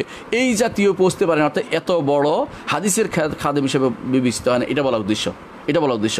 কিন্তু তিনি ফেক দিয়েছে, অর্থাৎ তাকে আরও বড় উদ্দেশ্য যে তিনি আমলি জিন্দিগিতে খুব বেশি আমল করেন, একটা হাদিস পাইলে আমল শুরু করে দেন, তিনি হাদিসের জমা করার চিন্তা করেন নাই, এটা হচ্ছে এই কথা বলা উদ্দেশ্য। এখানে কখনো পার্থক্য করা মূলত উদ্দেশ্য না। কেউ কেউ এটা তারা ভুল বুঝতে পারে, যে এটাকে এটা এই সন্দেহটাকে আমরা চেষ্টা করলাম যে এটাকে বুঝাতে, যে এটা সন্দেহ, এটা ভুল মূলত হাদিস এবং সুন্নাহ একই দিন কোনো পার্থক্য নাই। কেউ যদি এইভাবে পার্থক্য করেন যে এটা আমল করা যাবে হিসেবে সুন্নাহ, যদি আমল করা নাই এটা হাদিস, তাহলে ঠিক বলেন এই কথাটা, এটা কখনো ঠিক হতে পারে না। আপনি এটাতে উদাহরণ দিলেই বুঝবেন। রাসূলুল্লাহ সাল্লাল্লাহু আলাইহি ওয়াসাল্লাম তিনি দাঁড়িয়ে পেশাব করেছেন, এটা কি সুন্নাহ না আমল? যদি কোনো দ্বারা বলে আমলি হতো, আমলি হয়ে যায়, তাহলে সবাইকে দাঁড়িয়ে পেশাব করা শুরু করে দিব। হ্যাঁ, নিষেধ নাই। যদি কোনো কারো অসুস্থ থাকে, যে অবস্থা থাকে, যে অবস্থা রাসূলুল্লাহ সাল্লাল্লাহু আলাইহি ওয়াসাল্লাম ছিল, তাহলে সুন্নাহর উপর আমল করতে হয়। তাহলে হাদিস এবং সুন্নাহ দুটোর উপর আমল করতে হবে, কোনোটাকে বাদ দেওয়া যাবে না। এটা আশা করি আপনার বুঝে আসছে। এবং দুইটার মধ্যে মৌলিক কোনো পার্থক্য আসলে নেই, শুধুমাত্র নামগত পার্থক্য। আমরা এই জন্য দেখবেন, যেখানে দেখবেন সুন্নাহ, সেখানে বলা হয়েছে ইউকাল্লাহুল হাদিস, ইউকাল্লাহুল খাবার, এরকমও আছে, উল্লেখ আছে, আমাদের আলেমের হিসেবে উল্লেখ করেছেন। সুতরাং এই পার্থক্যটা আসলে কোনো মোস্তালাহাত পার্থক্য, ইস্তেলাহি পার্থক্যটা, এটা আমাদের যারা মোস্তালাহ কিতাব লিখেছেন তারা করেননি, পরবর্তীরা কেউ কেউ তার মন মতো করে এই ব্যাখ্যাটা করেছে। আমার একটি প্রশ্ন ছিল, যদি কোনো ব্যক্তি আজকে একটি সম্পত্তি 1 লাখ টাকা দিয়ে কিনতে পারে, তবে সে না সম্পত্তি কিনে কাউকে সে অর্থ ঋণ দিল, এই সত্য যে 5 বছর পর সেই সম্পত্তির সমমানের টাকা তাকে দিতে হবে, এক্ষেত্রে কি সেটা হারাম হবে? জি, সেটা হারাম হবে এবং সেটা সুদ হবে, হারাম হবে এবং সুদ হবে। ঋণ দিয়ে 1 টাকা বেশি নেওয়া হচ্ছে সুদ। আপনি সেরকম 5 লাখ টাকার 5 বছরের পরে এটার কোনো কথা নেই। আপনি একটা সম্পত্তি কিনলে আপনি ব্যবসা করছেন, কেনা বেচা জায়েজ। আল্লাহ বলছেন আহাল্লাহুল বাইয়া ওয়া হাররামার রিবা, আহাল্লাহুল বাইয়া ওয়া হাররামার রিবা। আল্লাহ তাআলা বেচা কিনাকে করেছেন হালাল এবং সুদকে করেছেন হারাম। আপনি যদি কোনো জমি কিনেন, জমির দাম বাড়তেও পারে, কমতেও পারে, বেশিরভাগ সময় বাড়ে, আবার দেখবেন যে বেচা হয় না, তখন আপনি দুঃখ করে কমও বেচতে হবে আপনাকে বিপদে পড়লে। সুতরাং আপনি সেখানে যদি আপনি ব্যবসায়ী করতে চান, জমি কিনে রাখেন, আরেকজনকে যদি দেন, তাহলে আপনার সাথে তাদের মোদারাবে আসেন, মুশারাকে আসেন, অথবা তার সাথে অন্য কোনো একটা মুডে আসতে হবে, যে মুডটা শরীর অনুমোদিত, তাদের মধ্যে বাই মুয়াজ্জাল করেন, অথবা মোরাবাহা করেন, এই জাতীয় যেগুলো শরীর আছে, অথবা হায়ার পার্সেস আন্ডার শারিকাতুল মিলক যেটাকে বলা হয় আল ইজাল মুনতাহিয়া বিতামলিক, এটা হতে পারে। এই জাতীয় জিনিসগুলোতে আপনি আসতে পারেন, যেগুলো বিভিন্ন মুড আছে, শরীয়তের মুডের বাইরে আপনি কোনো নতুন মুড চালু করতে পারবেন না। আপনার অনেক লাভ হতো, 5 বছর পরে সম্পত্তির সম্মানে টাকা দিতে হবে, এটা পুরোটাই সুদ। 5 লাখ টাকা দিয়ে 1 লাখ টাকাও বেশি নেই, 1 টাকাও বেশি নেওয়া যাবে না, দিলে সুদ হবে। এখন সে যদি কোনো দেওয়ার সময় আপনার শর্ত নাই, কিছু নেই, যদি আপনাকে বেশি দেয়, এটা আপনি নিতে পারবেন, কারণ এটা শর্তের সাথে সম্পৃক্ত না, অর্থাৎ সেটা আপনার খুশি হয়ে দিয়েছে, তার অনেক লাভ হয়েছে, এই জন্য আপনাকে দিয়েছে, এটা নিতে পারবেন। কিন্তু যদি কোনো শর্ত থাকে অথবা আশা থাকে যে দেখ সে বেশি করে, তাহলে সেটা সুদ এবং সেটা হারাম হবে। কোনো আশা নাই, এমনি তার পক্ষ থেকে দেওয়া হচ্ছে, তখন সেটা হবে খায়রুকুম আহসানুকুম ওয়াফান। রাসূলুল্লাহ সাল্লাল্লাহু আলাইহি ওয়াসাল্লাম হাদিস আছে যে তোমাদের মধ্যে উত্তম ব্যক্তি হচ্ছে ওই ব্যক্তি, যেই ব্যক্তি যখন যখন সে করে নিজে যা ঋণ নিয়েছে, ঋণ যখন পরিশোধ করে, তখন সে বেশি করে দিয়ে দেয়, সে ব্যক্তি উত্তম। আপনি যখন দিবেন, বেশিটা দিতে পারেন। রাসূলুল্লাহ সাল্লাল্লাহু আলাইহি ওয়াসাল্লাম একবার একজন থেকে, এক বেদুইন থেকে একটা ওঁটের প্রাণী নিয়েছিলেন, নিয়েছিলেন, ধার নিয়েছিলেন। পরে দেওয়ার সময় দেখা গেল এরকম পাওয়া যাচ্ছে না, বড় পাওয়া যায়। রাসূল বলেন বড়টাই দিয়ে দাও, খায়রুকুম আহসানুকুম ওয়াফান। তোমাদের উত্তম ব্যক্তি হচ্ছে যে ব্যক্তি যখন পরিশোধ করে তখন উত্তমটা পরিশোধ করে। সেই হিসেবে আপনি অবশ্যই উত্তমটা পরিশোধ করতে পারবেন, কিন্তু উত্তমভাবে বেশি দিতে পারবেন, কিন্তু তার আশা থাকতে পারবে না, আর কোনো রকম ইঙ্গিতও থাকতে পারবে না, কোনো চাওয়া পাওয়া থাকতে পারবে না, মন খারাপ করা যাবে না। যদি কোনো ঋণ দেওয়ার পরে বেশি না দেওয়া হয়, মন খারাপ করতে পারবেন না। এই জন্য এটাকে খেয়াল রাখতে হবে। যদি আপনার উইলিংলি নিজের পক্ষ থেকে তাকে কিছু দেন, খাওয়ান, পরবর্তীতে সেটা সমস্যা হবে না, কিন্তু ঋণ থাকা অবস্থায় নয়, যাতে করে সুদের অবস্থায় না পড়ে। এই জন্য ঋণ থাকা অবস্থায় তাকে কোনো রকমের সেরকম উদ্দেশ্যমূলকভাবে কোনো কিছু খাওয়াতে পারবে না, যে ঋণ আমার কাছে ঋণ আছে খাওয়াই দিচ্ছি, এটা হলে কিন্তু সুদ হবে। তাহলে এটা সুদ হবে। হ্যাঁ, ঋণ যখন শেষ হয়ে যাবে, অথবা আপনি তাকে এমনিই অন্য সময় খাওয়ান, সেই হিসাবে খাওয়াবেন, তাহলে সমস্যা নেই। কিন্তু যদি ঋণের কারণে আপনি তাকে খাওয়ান, তাহলে সেটা সুদ হবে। কারণ এটা হচ্ছে ঋণ দিয়ে তারপর অন্য কিছু গ্রহণ করা, এটাই হচ্ছে নিষিদ্ধ জিনিস। আশা করি বুঝতে পারছেন জিনিসটা। প্রশ্ন, পর্ন, হারাম মুভি, ফ্রি মিক্সিং, অবাধ যৌনাচারের যোগে আমাদের জন্য গুনাহ থেকে মুক্তি থাকা কঠিন হয়ে যাচ্ছে, করণীয় কি? এটা নিয়ে কি বাবাদের জন্য নসিহামূলক ভিডিও বানালে উপকৃত হতো যুবকরা? আসলে বর্তমান সময়টা এমন একটা অবস্থা, রাসূলুল্লাহ সাল্লাল্লাহু আলাইহি ওয়াসাল্লাম যার সম্পর্কে বলেছেন, আল কাবিদু আলা দিন কাল কাবিদু আল জামার, দিনের উপরে যে প্রতিষ্ঠা থাকবে সে যেন আসাবিতু আলা দিন কাল কাবিদু আল জামার, যে ব্যক্তি দিনের উপর প্রতিষ্ঠা থাকবে সেই যেন জ্বলন্ত অঙ্গারকে হাতে নিচ্ছে। আপনি যদি কোনো একটা কয়লা যদি কোনো কয়লা, কাঠের কয়লা হয়, হাতে নেন, দেখবেন যে কাঠের কয়লা অর্থাৎ আগুন আছে, এরকম কয়লা হাতে নেন, আপনার কী হবে? না ফেলতে পারছেন, না ছাড়তে পারছেন, এমন অবস্থা। ছাড়লেও ছেড়ে দিলেন, আর না ছাড়লে আপনি ইমান থাকা কষ্ট করে যাচ্ছে, আপনার কষ্ট পুড়ে যাচ্ছে হাত। বর্তমান সময়টা এরকমই। এই সময়ে এমন অবস্থা হয়েছে, আগে কখনও মানুষ যদি কোনো অন্যায় করতে চাইতো, তাহলে কী করতো? 10 বাড়ি পার হয়ে এক বাড়ি যাইতো, যার বাড়িতে টিভি আছে চুরি করে দেখে আবার রাতের বেলা চুরি করে চলে আসতো। এরকম অনেক সময় হয়তো কোনো যুবকরা সেটা করতো। আবার কখনো কখনো কেউ কাউকে দেখতে হলে কোনো ঘাটে যেতে হইতো, পুকুরের ঘাটে চুরি করে দেখতে যাইতে হইতো কোনো মেয়েকে দেখা যাওয়ার জন্য, অথবা কোথাও দূর থেকে কোনো জায়গা দাঁড়িয়ে থাকতো, কেউ বের হলে দেখার জন্য। চুরি করতে অন্তত একটা সময় লাগতো, একটা কিছু বার থাকতো, কেউ দেখলে আবার কষ্ট হবে, দেখে পালাইতো, যে কেউ অমুক আসতেছে, পালাই। এখন অবস্থা এত খারাপ হয়ে গেছে, একজন মানুষের হাতের ভিতরে যদি একটা অ্যান্ড্রয়েড সেট থাকে, তাহলে তার জন্য আর জাহান্নাম ক্রয় করা খুব সময় লাগবে না। আপনার বাচ্চাদের হাতে একটা অ্যান্ড্রয়েড সেট দিলেন, অর্থ হল আপনাকে তাকে জাহান্নামের পথে একটা সহযোগিতা করে দিলেন। অ্যান্ড্রয়েড সেট না দিলে অনেক বাচ্চা আছে আত্মহত্যার হুমকি দেয়। আমি তাদেরকে বলে দিয়েছিলাম, একবার এরকম একজনকে পেয়েছি, আমি বললাম যে আত্মহত্যা করুক, আপনি তাকে দিবেন না। এটার জন্য আত্মহত্যা করলে আল্লাহ তাআলা আপনাকে পাকড়াও করবে না, কারণ সে এটা অন্যায় করতেছে। এটা করা আপনি দিতে পারেন না। একজন বাচ্চাকে দিতে হলে আপনি বাটন সেট দেন, যা দিয়ে আপনার সাথে কথা বলে প্রয়োজন থাকলে। এর বাইরে তাকে অ্যান্ড্রয়েড সেট দিবেন যতক্ষণ পর্যন্ত না হারামের বিবেচনা তার মধ্যে না আসে। আগে মানুষ অন্যায় করতে হলো 7-5 ভাবতো, অনেক কিছু করতো, এখন তো অন্যায় কিছুই করে না। হাতের নিচে বসে বসে, আপনি সিটের উপরে বসে বসে রাতের বেলা শুয়ে আপনি সারা রাত ধরে আপনি অন্যায় দেখতে পারেন, নাউজুবিল্লাহ, পর্ন দেখতে পারেন।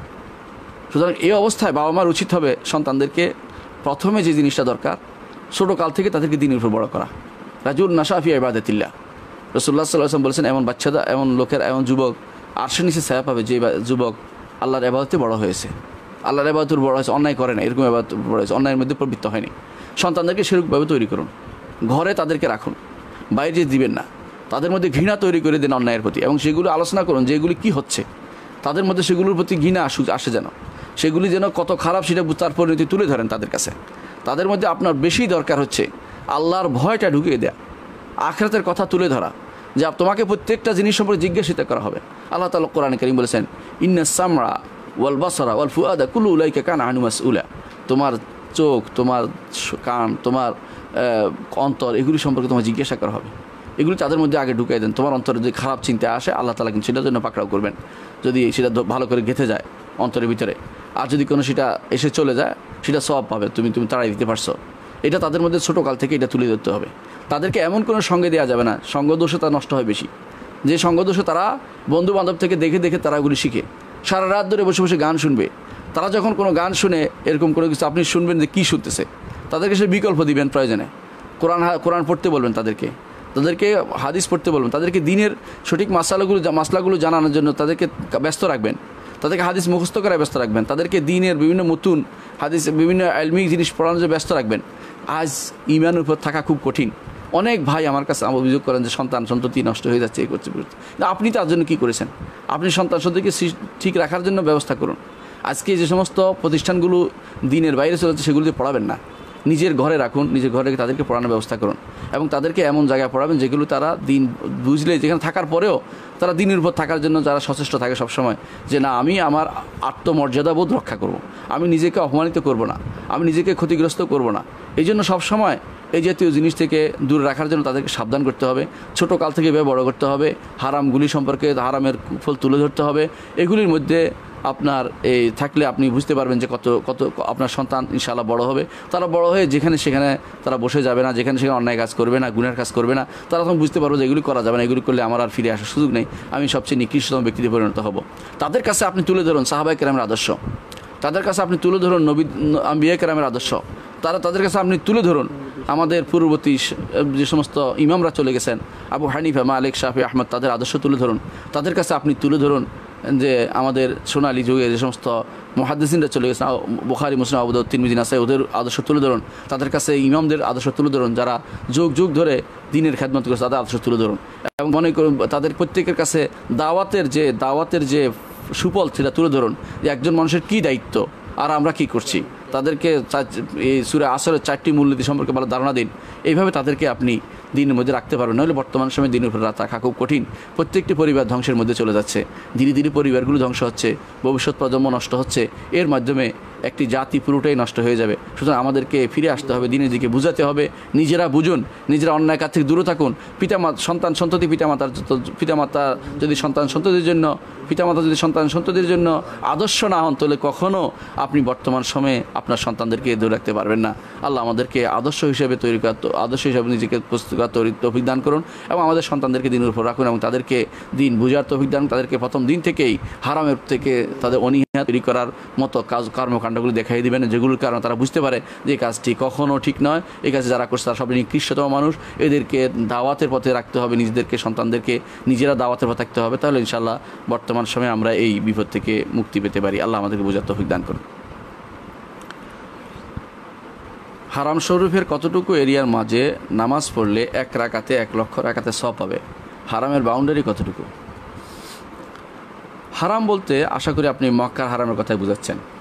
মক্কার হারামের বাউন্ডারি নিয়ে মতভেদ আছে। একটা হচ্ছে মসজিদুল হারাম, মসজিদে হারাম যতটুকু তার বাইরের সাথে সংযুক্ত যতটুকু যাবে, অর্থাৎ আপনি যদি কোনো মসজিদে হারামে সালাত আদায় করছেন, বাইরে যারা সালাত আদায় জায়গা পাচ্ছে না যাইতে, এটা একেবারে কুদেই, মক্কাতে কুদেই যেটা আছে, কুদেই মানে একেবারে কুদেই পর্যন্ত চলে গেছে বা আরও চলে গেছে। কুদেই মানে একটা বলছিলাম একটা এই আছে, একটা এই পোল আছে একটা, যেটাকে বলা হয় সাঁকো, সেখান পর্যন্ত চলে গেছে, কুবরি পর্যন্ত চলে গেছে, সেখান পর্যন্ত অনেক দূর। তাহলেও আপনি কিন্তু সালাতে সওয়াব পাবেন, বিল ইজমা, এটা সবাই নিকটে। যদি ইমামের সাথে সালাত আদায় করেন, ইমাম যেহেতু মক্কার হারাম থেকে শুরু করেছে, আপনি যতটুকু পড়েন ইমামের সাথে যেটুকু পড়েন সবটুকু আপনি পাবেন, বিল ইজমাই মাসালা। এরপরে হইল আমি ইমামের সাথে পড়লাম না, একে পড়লাম, কতটুকু পড়লে আমি এক রাকাতে না, আসলে 1 সলাতে, হাদিসে আসছে 1 সলাতে 1 লক্ষ সলাতের সওয়াব পাবো। যদি আপনি ইমামের সাথে না পড়েন তাহলে মসজিদে হারামে পড়লে আপনি 1 লক্ষ সলাতের সওয়াব পাবেন। মসজিদে হারামে না পড়লে, বাইরে পড়লে 2টি মত আছে। একটি হচ্ছে হারাম এলাকা। হারাম এলাকা কতটুকু? হারাম এলাকা হচ্ছে মক্কা, মিনা, মুজদালিফা, এদিকে আবার এই দিক দিয়ে চারপাশে আবার একটু বাড়তি আছে। পুরো এলাকাটা হারাম এলাকা লেখাই আছে হুদুদুল হারাম, মক্কাতে লেখা আছে হুদুদুল হারাম, হুনা নেহায়াতুল হারাম, এখানে হারাম শেষ হচ্ছে, হারাম এন্ড হেয়ার লেখা আছে, এখানে হারাম শেষ হচ্ছে। এটুকুর ভিতরে যেখানে পড়েন সেখানে আপনি 1 লক্ষ সালাতের সওয়াব পাবেন। এটা বিশুদ্ধ হাদিস দ্বারা প্রমাণিত হয়েছে এবং এটা সর্বশেষ ইজতিহাদ ওইটা, এবং এটা হচ্ছে ইমাম ইবনে হাজার রহমতুল্লাহ আলাইহি সহ, এবং এটা বেশিরভাগ আলেম এটাকে প্রাধান্য দিয়েছেন যে এটাই শুদ্ধ, যে এক সালাতে 1 লক্ষ সালাতের সওয়াব পাওয়া যাবে যদি কেউ হারাম এলাকার ভিতরে পড়ে। হারাম শুধু হারাম না, হারাম এলাকার ভিতরে পড়লে। সেই জন্য আপনি মক্কাতে গেলে যেখানে সালাত আদায় করেন, মক্কাতে যারা বসবাস করে তারা যেখানে সালাত আদায় করে, তারা 1 লক্ষ সালাত পাচ্ছে। নিয়তটা শুদ্ধ হয়, ইনশাআল্লাহ সেটা পাবে। আর যদি ইমামের সাথে পড়েন 27 গুণ আরও বাড়বে, 27 লক্ষ হয়ে যাবে ইমামের সাথে জামাতের সাথে পড়লে। তাহলে আপনি যেটাই করেন সেটা সব আপনি ইনশাআল্লাহ পাবেন, এটা আমরা আশা করতেছি। এটা হচ্ছে মক্কার ব্যাপারে। আর মদিনার ব্যাপারে আপনি মসজিদ রাসূল সাল্লাল্লাহু আলাইহি ওয়াসাল্লাম থেকে যে সমস্ত জামাত আসে, জামাতের কাতা যতটুকুর মধ্যে আপনি সব পাবেন।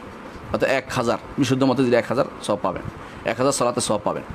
আর দুর্বল মতে 50,000 সব আছে, সেটা তো আল্লাহ দেয়, দয়া করবে, অবশ্যই আমাদের কোনো আপত্তি নেই, সেটা আমরা আশা করতে পারি। কিন্তু বিশুদ্ধ হাদিসে 1000 আসছে, এটাকে আমরা বলে থাকি।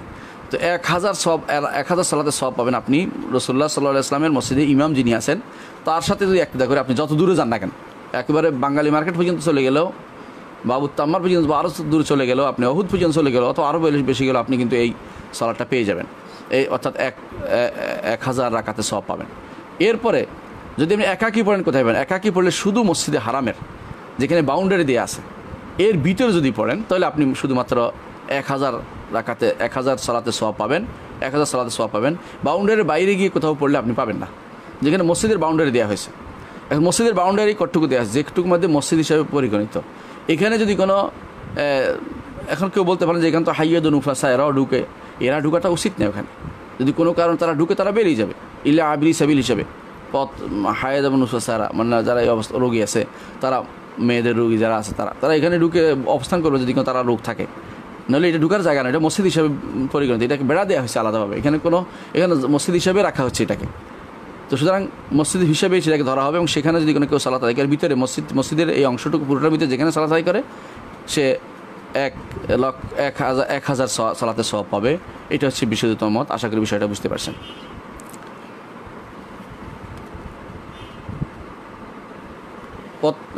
পরবর্তী প্রশ্ন হচ্ছে, পত্রপত্রিকায় সাক্ষাৎকারে অশ্লীলতা ছড়ানো অভিনয় শিল্পী পরিচালকরা দাবি করেন তাদের চলচ্চিত্র অশ্লীল নয়। সাধারণভাবে আমরা শুধু নগ্নতাকে অশ্লীলতা মনে করি। আমার প্রশ্ন হলো, ইসলামী দেশে অশ্লীলতা কাকে বলে এবং কোনগুলো অশ্লীলতা? শ্লীল এবং অশ্লীল আপনি বুঝতে পারেন। শ্লীল অর্থ হচ্ছে সেই জিনিসটা শরীয়তের দৃষ্টিতে অনুমোদিত, সেটা হচ্ছে শ্লীল। শ্লীলতা হানি আপনি বুঝতে পারেন, অর্থাৎ যেটা অন্যায় নয় সেটা হচ্ছে শ্লীল, বা সেটা গ্রহণযোগ্য, যেটা অন্যায় যেটা এটা অশ্লীল। সেটা দৃষ্টিকটু, অনেকের কাছে দেখতে দেখতে এটা দৃষ্টিকটু আর মনে হয় না, এটা সমস্যা। চোখ নষ্ট হয়ে গেছে, তাদের রুচি নষ্ট হয়ে গেছে। একটা মেয়েকে আপনি যদি কোনো চেহারা সহ দেখেন, নাচতে দেখেন, গান গাইতে দেখেন, দৌড়াইতে দেখেন, এটা এর চেয়ে অশ্লীলতা আর কী হতে পারে বলেন তো? একটা পুরুষকে যখন দেখেন একজন নারী হাত ধরে নাচতেছে, তার মাহারাম নয়, অথবা মাহারাম হইল হাঁটাহাঁটি করতেছে, তার সাথে চলাফেরা করতেছে, বসতেছে, আড্ডা দিতেছে, একান্তভাবে বসতেছে, বিভিন্ন অঙ্গভঙ্গি করতেছে, আপনি কি বুঝেন এগুলি দিয়া? এগুলি অশ্লীলতা তো কোনটা অশ্লীলতা? আসলে সমস্যা হচ্ছে আমাদের সমাজ আজ অশ্লীলতা জিনিসটাই বুঝে না, কারণ দেখতে দেখতে তাদের কাছে গা শোয়া হয়ে গেছে। আরবিতে একটা প্রবাদ আছে, ইজা কাসুরাল ইমসাস কালাল এহসাস, কোনো কিছু ধরতে ধরতে একসময় সেটা অনুভূতিশূন্য হয়ে যায়। আজ অনুভূতিশূন্য হয়ে গেছে আমাদের সমাজে। আপনি একটা মেয়ের দিকে তাকাবেন, কোন কিতাবে আছে আপনাদের মেয়ের দিকে তাকানো? আল্লাহ যেখানে বলছেন কুল্লিল মুমিনিনা ইয়াগুদ্দু মিন আবসারিহিম, পুরুষদেরকে বলো তারা যেন, ইমানদার পুরুষদেরকে বলো তারা যেন তাদের চোখ নিচু করে। মেয়ের দিকে তাকাতে নিষেধ করা হয়েছে, ওখানে কি তাকাবে? যদি এরকম হয় যে হ্যাঁ পুরুষদের একটা নাটক দেখাচ্ছি, শুধু পুরুষরাই আছে, পুরুষটা কি করে না করে দেখাচ্ছি, কোনো হারাম কিছু নয়, ভালো কিছু, পুরুষটা কী করে দেখাচ্ছি, তাহলে এটা হারাম আমরা বলি না, পুরুষরা দেখবে সেটা।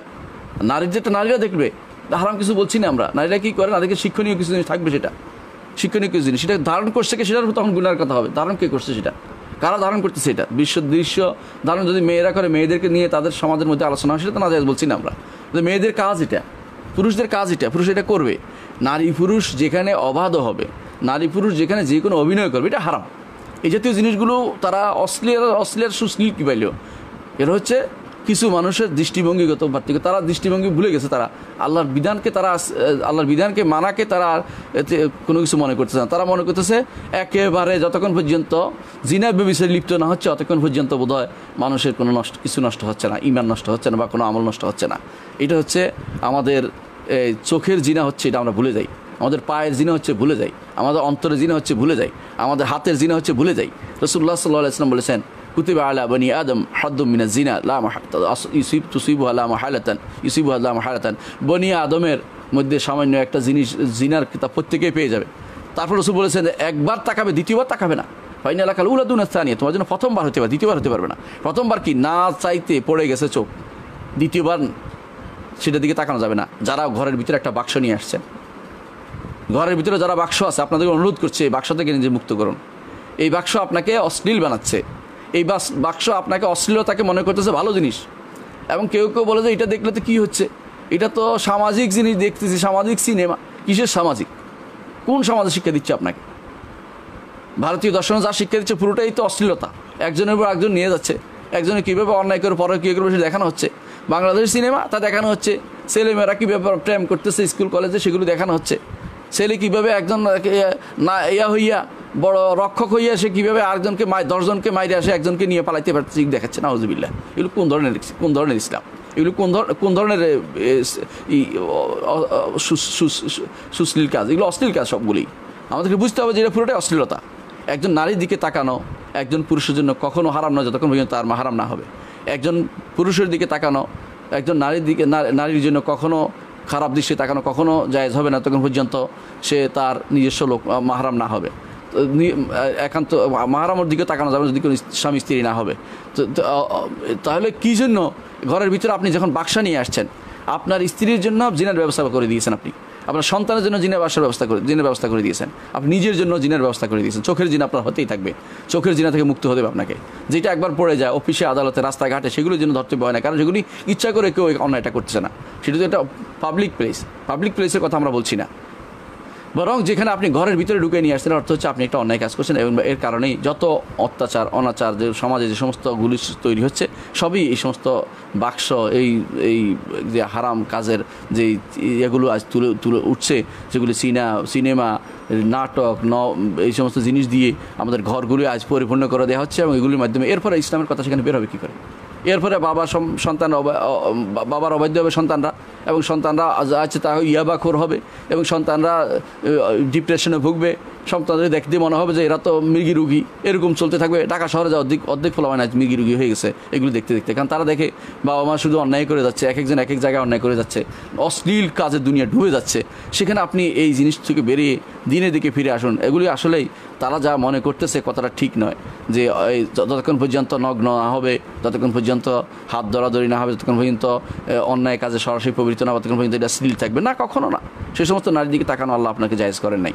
হিন্দু হোক মুসলিম হোক, কারো মুসলিম নারী হোক, কোনো নারীর দিকেই তাকানো আপনার জন্য জায়েজ নয়। যারা বলে যে অমুসলিম নারীর দিকে বসে অমুসলিম নারীদের সাথে বসে গল্প করা যাবে, এরা মিথ্যাচার করতেছে, শরীয়তের কথা নয় এটা। তারা নিজেদের হীন স্বার্থ চরিতার্থ করার জন্য শরীয়তের ব্লেম দিচ্ছে, মিথ্যা কথা বলতেছে। কোনো নারীর দিকেই তাকানো শরীয়ত অনুমোদন করে নাই। সেটা মুসলিম কোনো নারীর দিকে তাকানো কোনো পুরুষের জন্য অনুমোদন করে যতক্ষণ তার মাহরাম না হয়, তার দিকে শুধুমাত্র তাকাতে মাহরাম ছাড়া আর কারোর দিকে তাকানো জায়েজ মনে করে না, জায়েজ নয় শরীয়তে। এটা আমাদের মনে রাখতে হবে। আল্লাহ আমাদেরকে বুঝার তৌফিক দান করুন।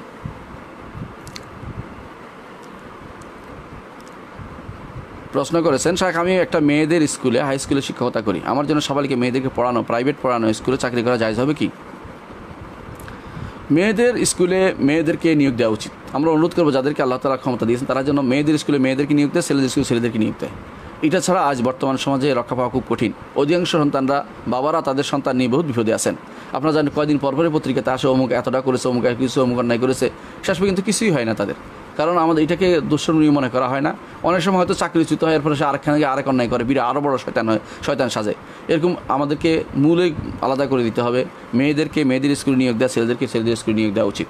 আর যারা বিপদে আছেন অর্থাৎ যারা ঢুকে গেছেন তাদেরকে আমরা অনুরোধ করব যে কখনও একান্ত হবেন না, কোনো মেয়েদের সাথে একান্ত হবেন না। পাবলিক প্লেসে পড়ানোর বাইরে তাদের সাথে কোনো একান্ত হওয়ার সুযোগ নেই।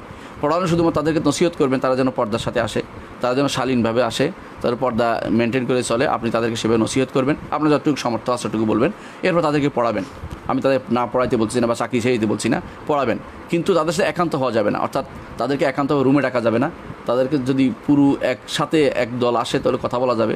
একান্ত কারোর কোনো নারীর সাথে মেয়ের সাথে কথা বলবেন না। একান্তভাবে দরজা বন্ধ করে কোনো প্র্যাকটিক্যাল ফিল্ডে কোনো কাজও করবেন না, যেগুলি আমরা অনেকেই দেখানো হয় যে প্র্যাকটিক্যাল ফিল্ডে কাজ করতেছে, এইটাও করা যায় যাবে না যতক্ষণ পর্যন্ত তারা প্র্যাকটিক্যাল, অনেকে বিজ্ঞানের অনেকে প্র্যাকটিক্যাল কাজও করতে। এগুলির জন্য অবশ্যই তার সাথে পুরো এক গোষ্ঠী থাকতে হবে, যাতে করে সে অন্যায় কাজে কেউ প্রবৃত্ত হতে না পারে।